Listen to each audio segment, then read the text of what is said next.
Every time there is a classics week on this channel, I am obligated, I feel as though I have to do a hip hop album. And this time around, we are doing Clipse, Hell Hath No Fury. Clipse, the duo of the 2000s, the hip hop duo of the 2000s that don't have the name Outkast. But that's not to say that there can only be one hip hop duo. In fact, there can be many. And in fact, there were plenty. There were plenty of great hip hop duos in the 90s and in the 2000s. And if Clipse is not in your top three, probably top three of all time, yeah, I don't think that's a bad idea at all. I don't think that's a bad shout.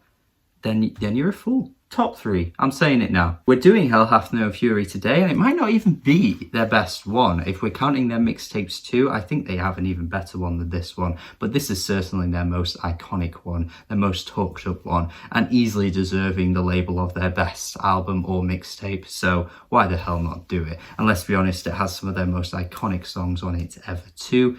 It's a no-brainer, we gotta do this. Back when the Neptunes were fresh all over every rap song, rap album, even pop songs, pop albums, they were absolutely everywhere in the 2000s, particularly in American culture. You wouldn't necessarily hear as many hits in the UK featuring them on. They would be hits, but we're talking like the biggest of the biggest hits.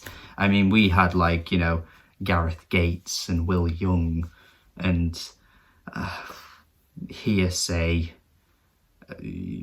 not always very good things, I'm not going to lie to you. We didn't have as much of this kind of iconic production topping the charts in the way that America did. And let's be honest, the Neptunes production has aged incredibly well. There are some beats every now and then that aren't quite as good, and Pharrell these days is lacking in some areas, but he still drops a gem every now and then. You can't deny it. He's still got it in him.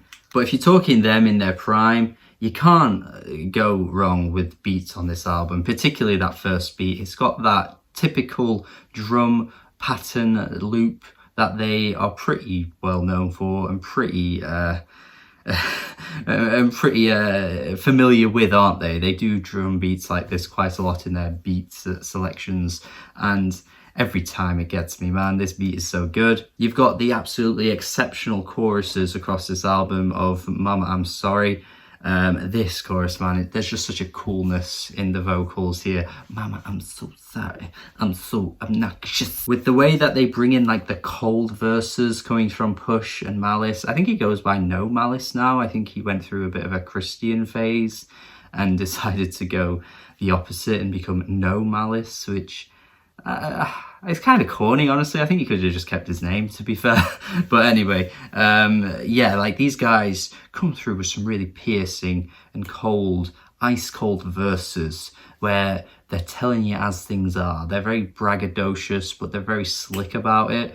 And then you get to the hooks and it's just so damn catchy. Like you've got like these two sort of like gangster rap sort of rappers here coming through, rapping about selling drugs and things like that.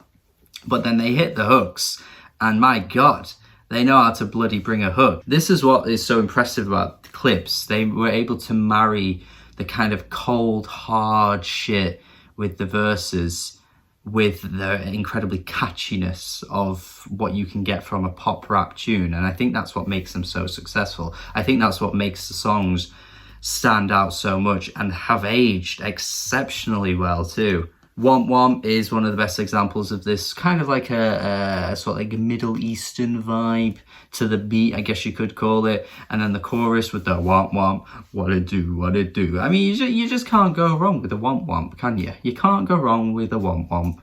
They lean into the lifestyle that they have and how it kind of affects those around them a little bit with Dirty Money, in the sense that they're talking about everything they buy for their girl is made from dirty money. I mean, it's kind of the closest you get to some kind of like self-awareness on this album, I'd say, because a lot of it doesn't really go in that direction. But I quite like this track in the way that it sort of feels like a moral dichotomy here, with like the whispering Pharrell vocals of dirty money, kind of like lingering in the background as he's saying all the kinds of things that he buys and stuff like that. It's almost like there is like an eerie reminder to them as to where they were able to achieve their goals and to buy what they bought. It's sort of like, you know, there in the back of their heads, like, dirty money, dirty money, dirty money, you little bitch. The hooks keep coming with Ancient as well. This is definitely the best chorus on the whole album.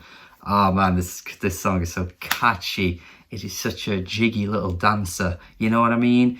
You've got kind of like the opposite end of the scale with Keys Open Doors though, where they hammer in the chorus a bit too heavily. And I'm not entirely sure if I'm the biggest fan of that track. I know it's one of their most famous and iconic songs, and I'm not trying to be a hater for the sake of being a hater. I don't want to be that guy, but I'm just here to say that I'm not sure if I like the chorus that much, man. Keys open doors, keys open doors, I don't know.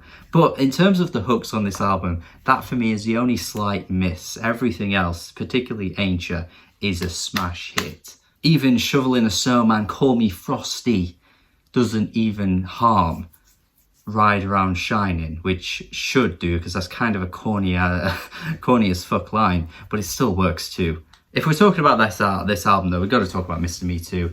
This track right here, one of the most iconic diss tracks, I guess you could say. I believe the background of this track is like a bit of an attack, a bit of a you know, a directed assault on Lil Wayne. I don't know much about the ins and outs of this beef though. I mean, let's be fair to me, I was like 10 years old when this song came out, so it's not like I was, you know, rushing around to find out what was going on next between Lil Wayne and Clipse. But yeah, I think at the time there was something a little bit going on between them. And the thing what makes this track good is how harsh it is of an attack. Like, when you think of like diss tracks, especially with Pusha T involved, he kind of just goes straight for the jugular. Whereas a lot of other diss tracks, not to downplay or, you know, say that other diss tracks aren't as good. They are, but obviously quite often diss tracks can just be kind of like insults and just like poking fun at like how bad the rapper is or how they're not as good, or making jokes about them. You know what I mean with diss tracks. Whereas this track just feels like a character assassination, like an assassination of the ego. Like the way it's just sort of like, you know, making you sort of like go, you know, this shit ain't about you. Not everything's about you. Just feels kind of like an ego assault. And the way it's all worded too, in that sarcastic tone, yeah, it works brilliantly. Honestly, it's so harshly done. And the beat as well is just so cold. It's ice cold. We know Pusha T, particularly in his solo work, can make these kinds of beats work so well. But let's not forget, back in the days of Clipse, these beats were cold as hell. One of the best tracks on the album for sure. I think it is up there for me with Ancient. Also, let's not forget Trill too. I find the line as well so harsh and also kind of funny with the you know, as soon as you fall in love, you know, I kind of just say au revoir to the lady and say, you know, that's it. Very toxic masculinity thing there, right there, just sort of abandoning the girl as soon as she starts catching feelings. God damn, those men are atrocious. The black ka of Chinese New Year, they constantly reinvent themselves on this album and find new ways to make the choruses so lively and different and stand out. Like each track just has its own way of just feeling individual. It's a really constant gem of an album. Every track has something to offer lyrically as well, just constant brag bars that can get quite boring, but the way I've always found Pusha T and Malice to kind of find unique ways to put spins on their brags and stuff like that is super impressive. Like usually I've talked about rappers on this channel before who, you know, might brag a lot, and I kind of just go, yeah, it gets a bit boring, it's a bit stale, they don't really have unique angles to sell their brags and stuff like that. But the reason why I say that is because the reference point of Clipse is just so perfectly done. Like they brag in the best kinds of ways. They have unique ways to brag, and that's kind of my reference point, and not the only reference point. There are other rappers out there that brag, of course, but I just think they are up there with some of the best. And the thing is as well, when you're trying to brag, you've got to sell it with confidence, and you've got to back it up with how good you are. You can't just say how good you are without actually showing us how good you are.